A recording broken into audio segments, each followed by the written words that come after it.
Menyembah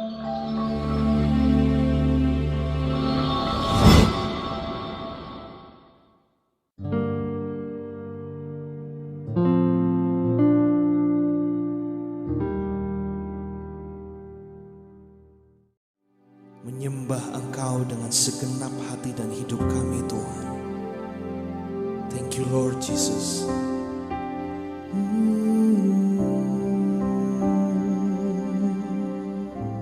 Buka mata hatiku, buka mata hatiku, buka mata hatiku, biar ku memandangmu, biar ku memandangmu. Buka mata hatiku, buka mata hatiku, buka mata hatiku, biar ku memandangmu, biar ku memandangmu, biar ku memandangmu. Kau layak, kau layak ditinggikan,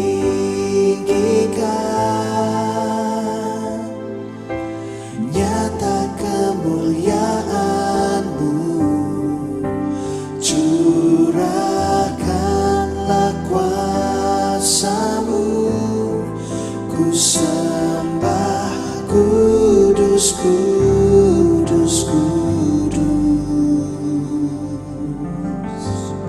Buka mata hatiku, Tuhan, buka mata hatiku, buka mata hatiku, biar ku memandangmu, biar ku memandang, biar ku memandangmu. Buka mata hatiku, buka mata hatiku, buka mata hatiku, biar ku memandangmu, Tuhan, biar ku memandangmu. Kau layak, kau layak ditinggikan. Amin. Nyata kemuliaan-Mu, curahkanlah kuasa-Mu, ku sembah kudus, kudus, kudus. Kau layak, kau layak ditinggikan.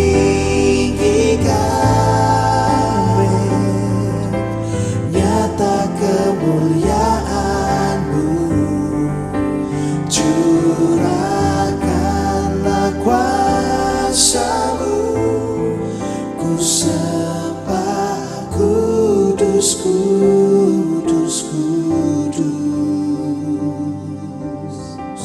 Katakan kudus, kudus, kudus, kudus, kudus. Engkau kudus, kudus, kudus.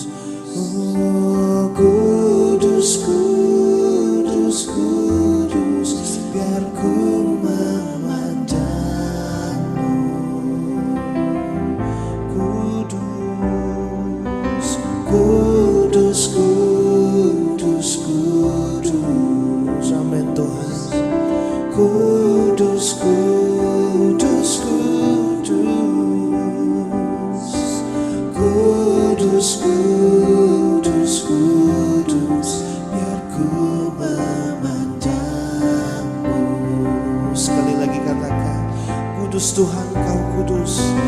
Kudus, kudus, kudus. Kudus, kudus, kudus. Oh, kudus, kudus, kudus,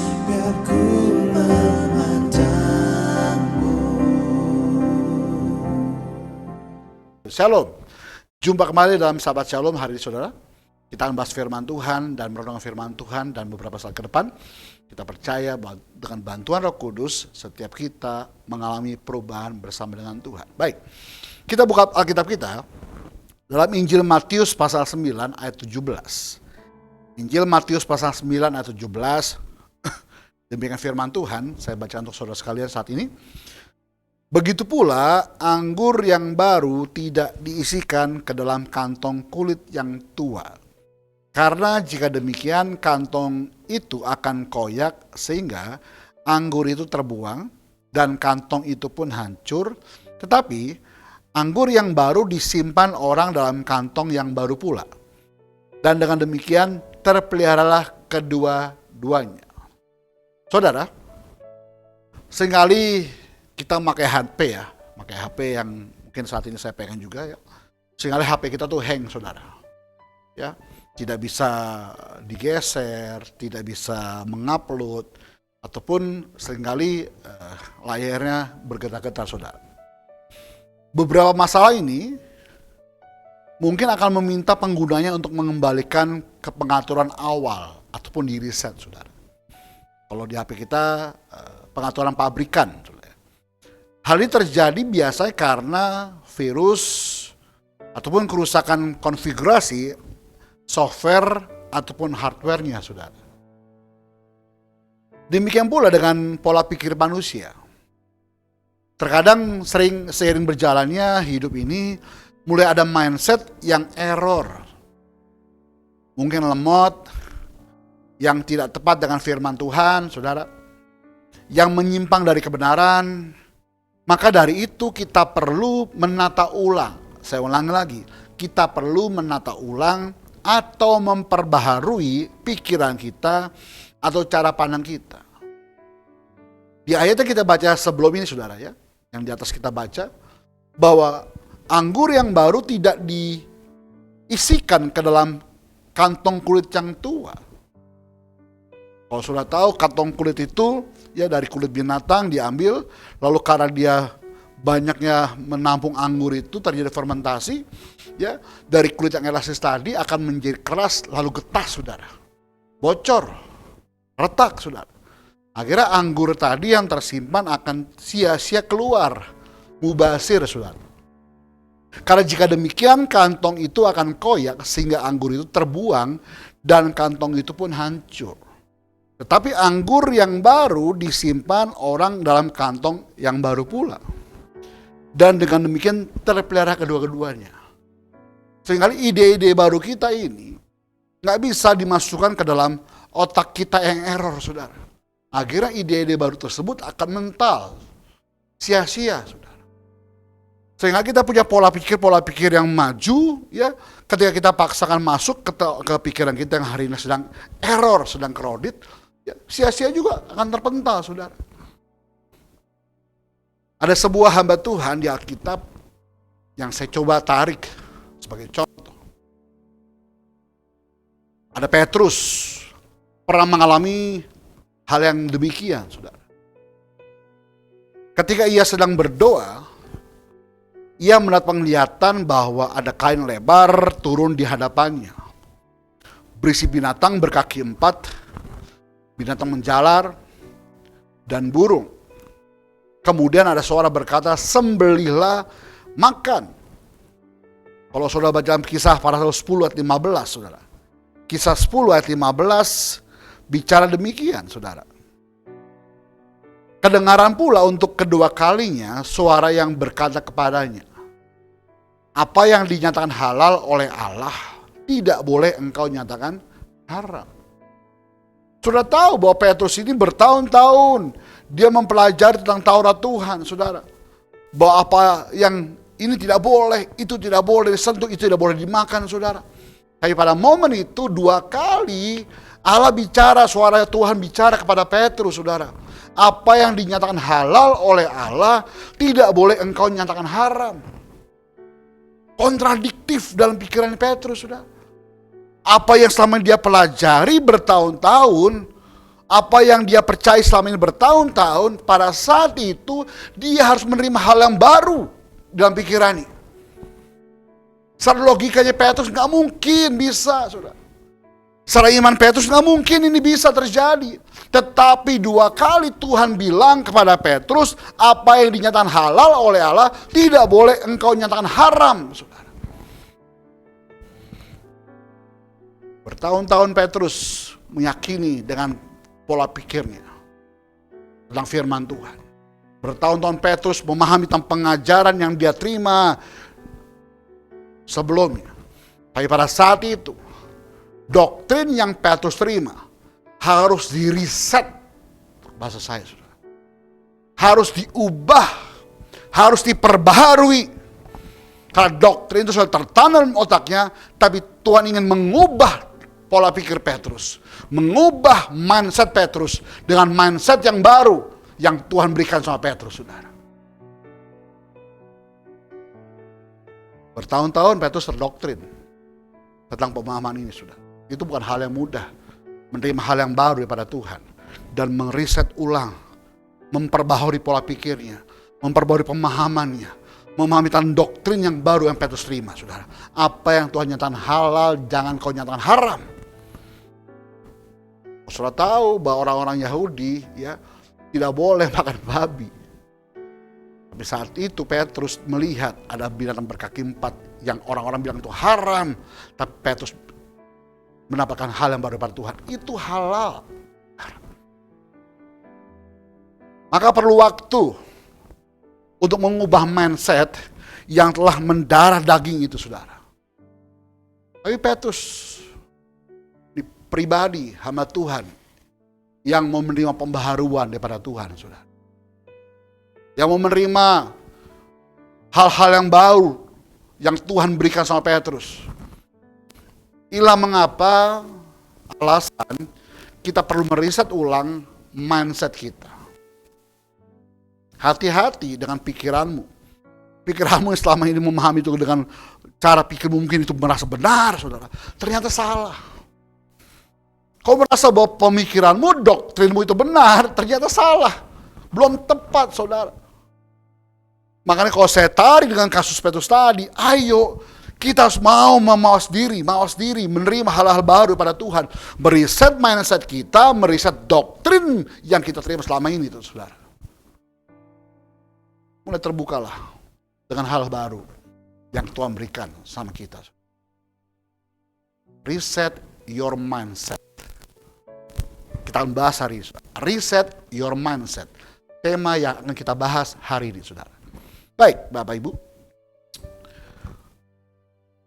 Bagaimana cara meriset mindset kita hari ini? Bukankah itu suatu hal yang berat? Iya. Selama saudara mau menerima hal-hal baru, dan selama saudara punya pikiran terbuka tentang hal-hal baru, saya yakin saudara akan merendahkan diri untuk menerima hal baru itu daripada Tuhan. Saudara pasti mau meriset ulang mindset saudara bersama dengan Tuhan.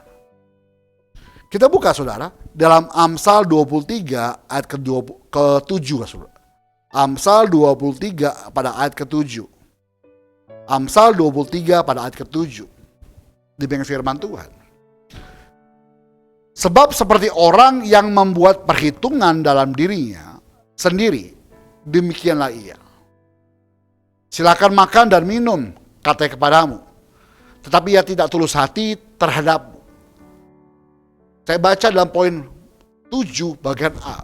Sebab seperti orang yang membuat perhitungan dalam dirinya sendiri, demikianlah ia.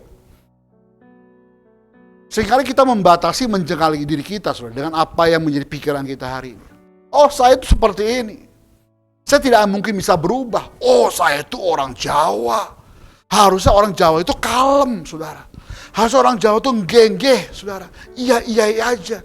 Orang Jawa itu nggak boleh ngomong tegas. Orang Jawa itu ngomong harus halus, sopan, santun, saudara. Tidak boleh nyindir orang, saudara. Dulu saya seperti itu. Doktrin bahwa orang Jawa itu harus kalem, ngomong nggak boleh intonasi dengan nada tinggi, saudara. Kalau jalan harus begini, saudara. Jempol harus begini depan orang tua, depan orang lain. Kalau makan, tamu kita belum makan, kita nggak makan, saudara. Belum makan. Bertamu ke rumah orang lain, kalau kita belum suruh minum, kita nggak bakal sentuh itu cangkir atau gelasnya, saudara. Pikiran kita menentukan siapa diri kita. Kalau kita pada ayat 7 kita baca dalam versi Inggrisnya, saudara. Dalam NET, New English Translation, bilang gini, saudara. For he is like someone calculating the cost in his mind. Jadi sebab seperti orang yang membuat perhitungan dalam dirinya sendiri. Dia, saudara ya, membuat dirinya itu seperti apa yang dia pikirkan, saudara. Apa yang kamu pikirkan terjadi. Seorang yang kaya raya, mungkin terkaya di dunia saat ini, saudara. Namanya Warren Buffett. Tulisannya Warren Buffett. Orang terkaya ini sejak usia 11 tahun, ia menyadari bahwa suatu hari ia pasti bisa menjadi kaya. Bertahun-tahun kemudian, baru tahu hari ini, ia menjadi kaya. You are what you think. Kekuatan mindset, the power of mindset. Kekuatan dari pikiranmu. Kekuatan di pikiran Warren Buffett. Dia pikir, dia yakin suatu hari dia menjadi orang kaya. Dan sekarang dia menjadi orang terkaya di dunia. You are what you believe. Kamu adalah pribadi yang kamu percayai. You are what you think. Kamu adalah siapa dirimu yang kau pikirkan, saudara. Masa sih saudara gak punya konsep tentang dirimu bagaimana ke depan? Saudara bisa menilai orang lain dengan pikiran saudara. Oh dia tuh pasti kayak jadi orang kaya. Oh dia pasti berhasil. Tapi bagaimana saudara memikirkan dirimu sendiri hari ini? Saudara pun saya rasa gak mengenal dirimu sendiri hari ini. Jangan-jangan saudara. Kenalilah dirimu hari ini. Pikiran kita, pikiranmu menentukan siapa dirimu, saudara. Saya berpikir hari ini, saya harus menjadi pribadi benar-benar hamba Tuhan. Saudara. Pikiran kita itu adalah produk kita, saudara. Nggak ada yang melarang kita untuk berpikir tentang hal-hal besar dalam kita pikir. Think big, nggak ada yang larang, saudara. Oh pikiran-pikiran kita sendiri, nggak ada yang jengkalin. Nggak ada yang ngasih minta bayaran.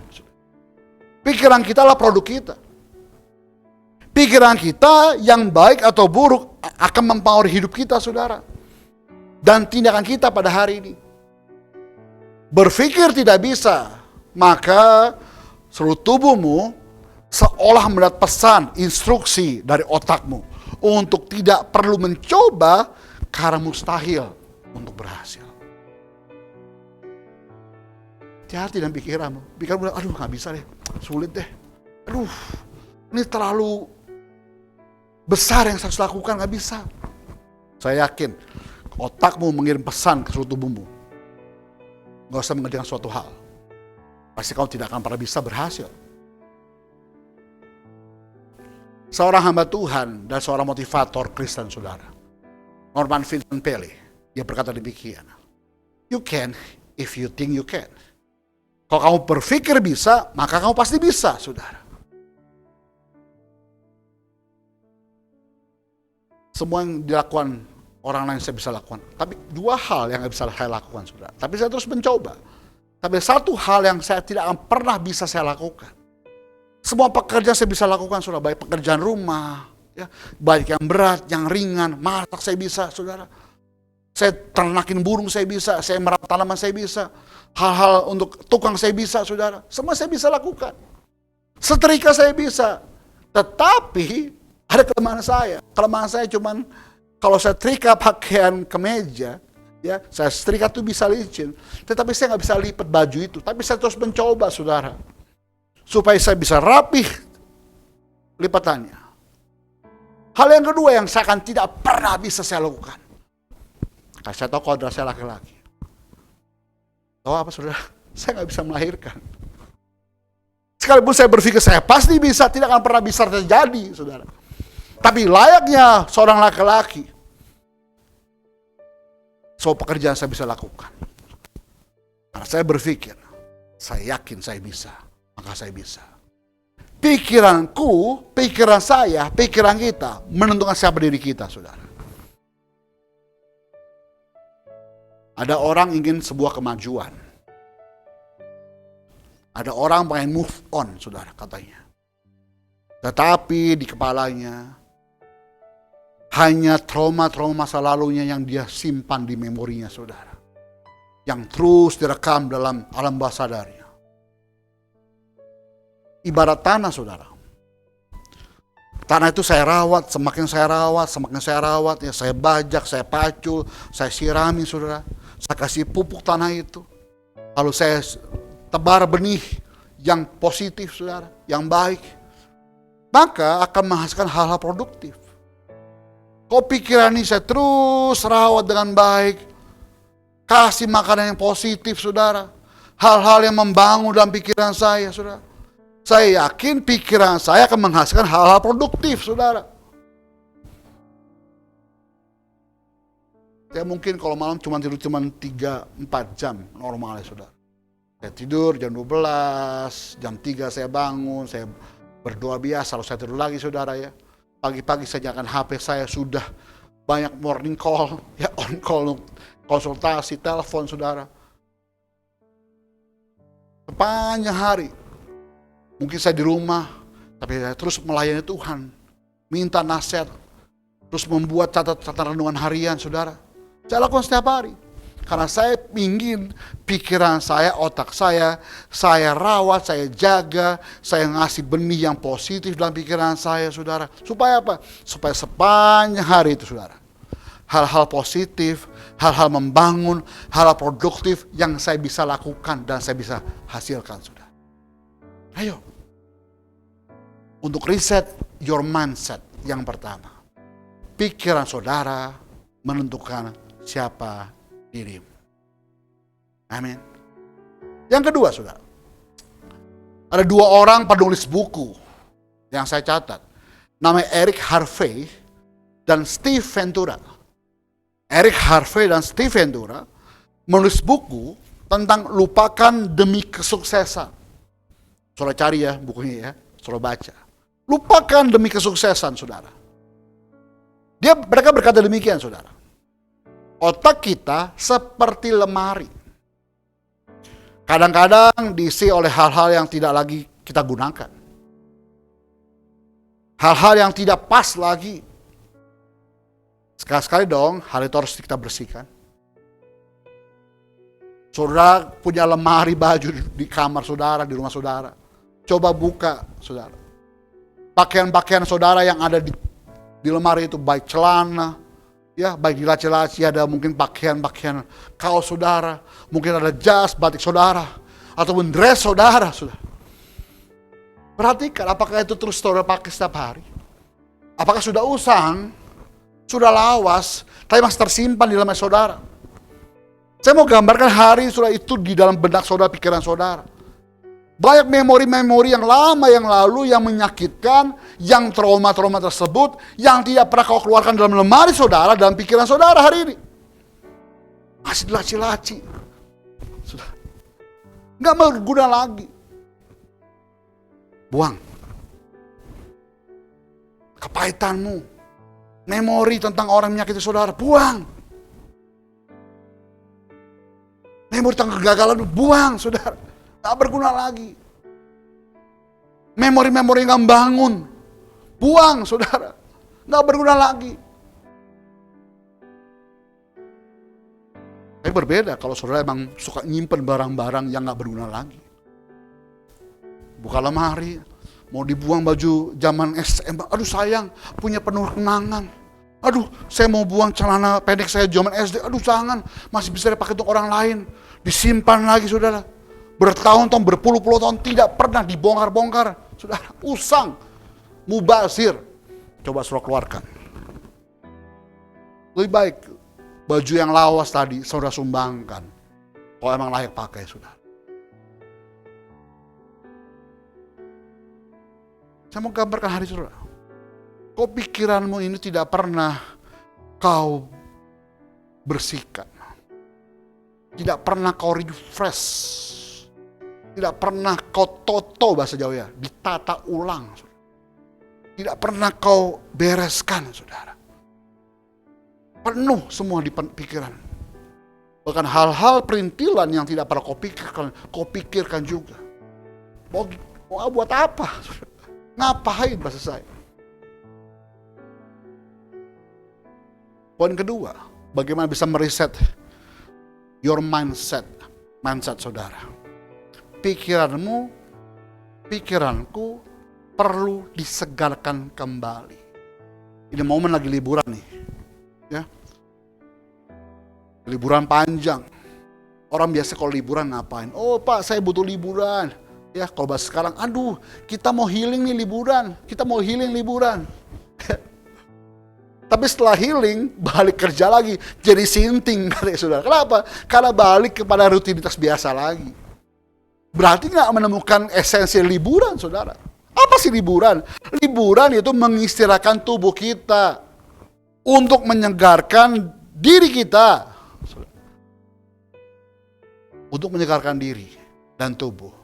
Kita perlu menyegarkan pikiran. Kayakpun kau sewa bayar hotel mahal, sekelas Ritz-Carlton mungkin. Ya, tempat tidurnya yang king, yang lembut, itu punya spray sudah lembut selimutnya, empuk pernya, empuk kasurnya. Tapi kalau tubuhmu tergeletak, ya seolah-olah aku ngantuk sekali. Tapi pikiranmu masih berpikir tentang hal-hal yang lalu. Masih pikirin kerjaan yang belum selesai. Saya yakin bangun tidurmu besok pagi, tubuhmu gak mungkin segar. Kenapa? Aduh, kayak kurang tidur. Kayak tidur kucing katanya, kayak tidur ayam saudara. Kenapa? Tubuhnya memang tidur, tapi pikirannya gak tidur saudara. Ayo, ada hal-hal yang perlu saudara dan saya harus kita lupakan dan buang. Tentang memori-memori yang menyakitkan. Memori-memori yang buat saudara trauma. Memori-memori yang sudah usang, saudara. Seperti saya gambarkan tadi, tentang lemari, saudara. Ketika saya join di gereja ini, saudara. Ya, saya di gereja yang sebelumnya. Dengan prinsip yang berbeda dengan gereja ini, saudara. Ketika hari pertama saya join di gereja ini. Saya bilang dengan gembala. Beberapa bulan ke depan mungkin saya nggak akan ambil jadwal di luar. Saya hanya stay, duduk manis di depan kursi depan mimbar. Saya dengar pengajaran gembala. Kenapa? Saya bilang, saya sedang mengosongkan gelas dalam pikiran saya. Supaya apa? Saya menerima hal-hal baru tentang gereja ini. Saya menerima hal-hal baru tentang sinode ini. Saya menerima hal-hal baru tentang pengajaran gembala ini, saudara. Kenapa? Karena pola pikir saya pasti berbeda. Ketika saya masuk ke sebuah perusahaan baru, saudara. Saya nggak mungkin pakai uniform yang lama. Saya nggak mungkin pakai kebiasaan yang lama.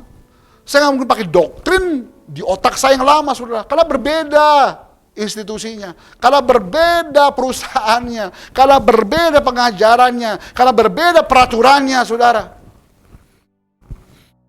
Saya mengosongkan gelas supaya Tuhan mengisinya dengan anggur yang baru. Dengan visi yang baru. Yang lebih besar lagi. Itu saya lakukan. Saya lakukan, saudara. Siapapun yang khotbah, ya, bahkan di gereja ini setiap hari Minggu sekarang gembala yang khotbah. Selama saya nggak ada jadwal di luar, saya pasti duduk manis dengerin khotbah. Saya nalar, saya berjalan, tapi saya terima cerna, saya makan. Memang ketika saya menerimanya, ada kontradiktif. Tapi saya terus berusaha menerimanya. Supaya apa? Saya bilang, saya mengosongkan gelas saya. Ada hal-hal yang baru, visi yang baru yang diberikan. Saya terima, saya makan, saudara. Karena saya mau lebih besar lagi. The next level. Level up. Bahasa saya. Ayo mundur sejenak. Untuk langkah lebih maju dan jauh lagi. Saya senang dengan analogi yang saya ada di benak saya. Saya punya sebuah busur panah. Ya, saya punya panahnya, lalu saya tarik itu busur panah. Saudara. Orang berpikir, ngapain sih Pak ditarik busur panah itu? Bagi saya itu kehidupan saya hari ini. Saya seringkali dipaksa Tuhan, itu dipaksa loh saudara. Dipaksa Tuhan untuk mundur sejenak. Diarahkan ulang oleh Tuhan kemana saya harus melangkah. Ketika saya dilepas busur ini di tangan pahlawan, di tangan Tuhan. Dilepas saudara. Saya pasti melesat lebih cepat. Dan fokus saya kepada tujuan, target utama saya. Saya mundur sejenak untuk langkah lebih maju dan jauh lagi. Ayo, mulai meriset your mindset. Yang kedua, pikiranmu perlu disegarkan kembali. Refresh ulang. Seorang motivator Howard Scott. Howard Scott ini siapa saudara? Howard Scott ini, kalau saudara tahu, Starbucks ownernya. Bagi saya seorang inspirator, menginspirasi saya. Dia menemukan ide untuk mengembangkan Starbucks, saudara. Awal Starbucks gak sehebat ini. Setelah ia berjalan-jalan di daerah Milan, saudara. Di sana ia melihat banyak kedai kopi yang didirikan di sepanjang jalan. Dari situ ia timbul gagasan baru. Membuat gerai kopi yang nyaman. Tempat orang bisa mengobrol dengan santai. Lihat beberapa tahun kemudian setelah dia dari Milan. Dia ngubah konsepnya. Dia punya gagasan baru. Dia punya ide baru. Dia punya metode baru. Dan lihat hari Starbucks bagaimana. Itu gelas kopi bisa 50.000 lebih. Apa yang membuat orang ke sana selain rasanya? Tempatnya nyaman. Orang mau berapa jam meet up ngumpul gak masalah. Nyaman. Ayo. Biasanya setelah liburan, ide-ide segar pun segera memenuhi benak saudara dan saya. Dan menunggu untuk dieksekusi. Kalau udah punya ide langsung eksekusi saudara. Jangan cuma punya ide doang. Ya. Pastikan juga pikiran saudara saya untuk terkoneksi dengan hatinya Tuhan. Pikiranmu, idemu mungkin hebat. Tapi tanpa koneksi dengan Tuhan, sama juga bohong. Pastikan ide kita terkoneksi dengan hatinya Tuhan. Maka segala yang baru tersebut akan mengalir jernih dalam pikiranmu. Terus continue ide tersebut dalam pikiran saudara. Ratapan 3 ayat 22 sampai 23. Ratapan 3 ayat 22 sampai 23. Firman Tuhan berkata, tak berkesudahan kasih setia Tuhan. Tak habis-habisnya rahmatnya. Selalu baru tiap pagi, besar kesetiaanmu. Selalu baru tiap pagi. Kenapa? Karena dia terkoneksi dengan hatinya Tuhan. Rahmatnya baru setiap hari. Ada ide baru yang Tuhan berikan setiap hari sama kita. Kenapa? Terkoneksi sama hatinya Tuhan. Amin. Yang ketiga saudara. Bagaimana saudara saya bisa meriset mindset kita?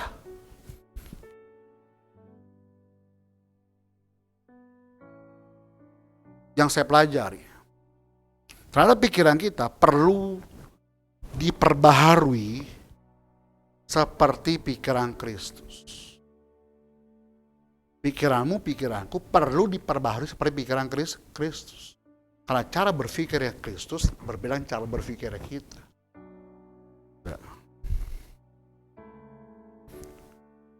Menyegarkan pikiran saudara saya. Saya menyegarkan pikiran saya dengan mengenakan pikiran Kristus. Albert Einstein berkata, hanya orang-orang gila yang mengharapkan hasil berbeda tetapi menggunakan cara yang sama. Kalau tahu Einstein, genius. Yang ngomong, hanya orang-orang gila yang mengharapkan hasil yang berbeda tapi dengan cara yang sama. Ubah caramu. Jika kita nggak mengubah pola pikir kita, maka tidak ada hasil yang kita dapat. Saya ngubah terus setiap hari cara pola pikir saya. Saya terus coba hal-hal baru. Kenapa? Saya ingin mendapatkan hasil yang berbeda. Saya coba trial. Saya tes ombak dulu bagaimana. Responnya bagaimana.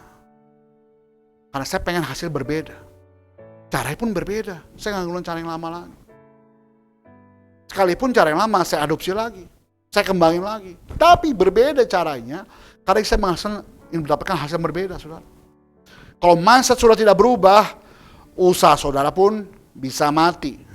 Bahasa kasar, saudara. Mindsetmu berubah. Mana Roma 12 ayat 2, ya. Roma 12 ayat 2, firman Tuhan bicara demikian, saudara. Roma 12 pada ayat 2. Janganlah kamu menjadi serupa dengan dunia ini, tetapi berubahlah oleh pembaruan budimu.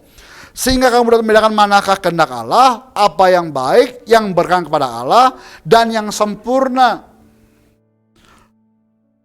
Kalau versi King James ngomong gini Bapak Ibu. And be not conformed to this world, but be ye transformed by the renewing of your mind. Mindset yang benar, ide-ide, hikmat perlu diperoleh terus menerus setiap hari. Setiap hari kita melatih untuk menyamakan pikiran kita dengan pikiran Kristus. Sebab siapakah kita yang mengetahui pikiran Tuhan, sehingga ia dapat menasihati dia. Tetapi karena kami memiliki pikiran Kristus. 1 Korintus 2 ayat 16. Sebab siapakah yang mengetahui pikiran Tuhan, sehingga ia dapat menasihati dia. Tetapi kami memiliki pikiran Kristus. Ayo, yang ketiga. Pikiran saudara dan saya perlu diperbaharui menjadi seperti pikiran Kristus setiap hari. Pastikan saudara sudah meriset your mindset. Sampai jumpa dalam program Sahabat Shalom selanjutnya. Tuhan Yesus memberkati. Haleluya.